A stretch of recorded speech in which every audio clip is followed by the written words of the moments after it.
Tentu ini adalah sebuah keputusan yang diambil oleh Ketua Umum yang melalui proses yang sangat panjang. Sebuah kehormatan buat saya mendapatkan penugasan ini sebagai kader partai. Di samping tentu ini tugas yang tidak mudah, maka kiranya kawan-kawan yang hadir, semua baik secara luring maupun daring, ada kepala daerah, ketua DPD, PDI Perjuangan, DPC, PAC, ranting, anak ranting, Satgas, dan seluruh komponen partai yang lain, kami mohon dukungan, kami mohon kritikan, saran. Inilah momentum buat kita untuk mengkonsolidasikan kekuatan untuk bersatu. One for all for one. Ibu Ketua Umum, Bapak Jokowi, seluruh hadirin yang sangat saya hormati. Tentu ini bukan penugasan saya yang pertama dari partai ini. Awalnya, sebelum masuk dalam jabatan publik, kami pernah ditugaskan oleh partai untuk membentuk, membidani lahirnya Badiklat Pusat. Setelah itu, partai juga memberikan penugasan kepada saya untuk ikut serta dalam melahirkan Badan Penanggulangan Bencana dan Departemen Otonomi Daerah. Setelah itu, penugasan berikutnya diberikan kepada saya untuk menjadi anggota DPR RI sampai 2 periode. Dan sampai dengan hari ini masih dalam jabatan yang saya emban, Ibu Ketua Umum dan PDI Perjuangan memberikan penugasan kepada saya sebagai Gubernur Jawa Tengah 2 periode, dan hari ini Ibu mengumumkan memberikan amanat kepada saya yang jauh lebih berat. Mudah-mudahan saya mampu, insya Allah saya akan berjuang dengan baik soal itu sebagai calon Presiden Republik Indonesia. Ibu Ketua Umum, tentu saja proses kaderisasi dan diklat yang saya terima bukan lahir begitu saja. Saya lahir dari partai ini, digembleng oleh partai ini, dan besar di partai ini. Dengan nilai-nilai kejuangan partai, dengan semangat, spirit, dan inspirasi dari Bung Karno, yang tentu kita sebagai anak-anaknya, sebagai anak-anak bangsa, sangat menghormati, mengikuti, dan selalu menjalankan apa yang menjadi pemikiran beliau. Sebagai seorang pemikir politik, bagaimana beliau berbicara dalam taraf global, dalam taraf nasional, bahkan sampai yang kecil, sampai tingkat lokal, yang tadi disampaikan, bagaimana kita bersentuhan dengan rakyat secara langsung.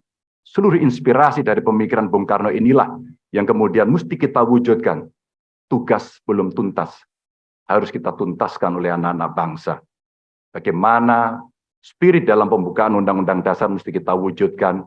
Bagaimana negara ini bisa berdikari dalam bidang politik, kemudian berdaulat dalam bidang politik, berdikari dalam bidang ekonomi, dan tidak pernah lepas. Kita punya kepribadian dalam kebudayaan. Itulah yang memberikan spirit kami. Tentu saya ingin mengucapkan terima kasih secara khusus kepada Mbak Puan yang dalam penugasan-penugasan politik pernah menjadi pasukan tempur, panglima tempur di Jawa Tengah sampai dengan 2 periode.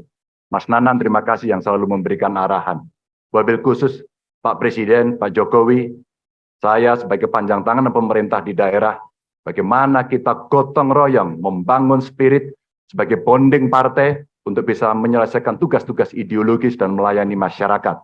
Tentu terobosan-terobosan yang diberikan oleh Pak Jokowi, fundamen yang sudah dibangun, mesti kita lanjutkan. Hanya kita yang terus berkomitmen untuk melanjutkan itu, di mana beliau mendobrak kemapanan-kemapanan, kenyamanan-kenyamanan, sehingga Indonesia harus bergerak maju untuk itu. Ibu Mega, terima kasih. Dengan mengucap Bismillahirrahmanirrahim, insya Allah kami akan melaksanakan tugas ini dengan sebaik-baiknya. Dan tentu saja, kader-kader lahir dari tokoh-tokoh perempuan yang sangat hebat, tepat di hari Kartini pada hari ini. Kepada seluruh umat Muslim, selamat menjalankan Idul Fitri, mohon maaf, lahir dan batin, mohon dukungan, mohon doanya. Salam Pancasila. Salam Pancasila. Merdeka. Merdeka. Ke depan dengan melihat perkembangan sejak awal bangsa ini terbentuk. Indonesia adalah masyarakat di Nusantara yang pada tahun 1928 lokasinya di Jakarta memutuskan untuk menjadi satu bangsa, memutuskan untuk menjadi satu tanah air dan satu bahasa persatuan. Sebuah keputusan besar untuk menjadi Indonesia di 1928. Itulah satu yang pertama. Menjadi satu bangsa dengan satu bahasa persatuan. Lalu kemudian kita berjalan, 17 tahun kemudian, kita mendapatkan satu yang kedua, yaitu satu negara. Kita merdeka menjadi sebuah negara Republik Indonesia. Ini adalah satu yang kedua. Dan pada saat Republik ini berdiri, para pendiri Republik bukan hanya menyusun cita-cita. Semua rakyat berjuang untuk apa? Menghadirkan yang disebut dengan janji kemerdekaan. Janji kemerdekaan. Itu tahun 1945. Ini satu yang kedua. Satu yang ketiga. Di tahun 50 kita kembali menegaskan bahwa Indonesia bukan kumpulan negara kecil-kecil, tapi kita adalah sebuah negara kesatuan Republik Indonesia. Ada yang disebut dengan istilah mosi integrasi, menjadi satu. Ini satu yang ketiga, menjadi satu negara kesatuan. Tetapi pada saat itu, kepulauan ini masih terpisah-pisah satu sama lain. Kita belum menjadi satu kesatuan wilayah.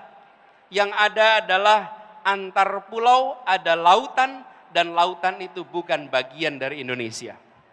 Karena itu kemudian tahun 57 ada yang disebut sebagai Deklarasi Juanda, yang menyatakan bahwa seluruh wilayah air di dalam bagian dari negara Indonesia dijadikan sebagai satu teritori. Tahun 57. Tapi perjuangannya tidak sebentar. Dunia tidak mau langsung mengakui.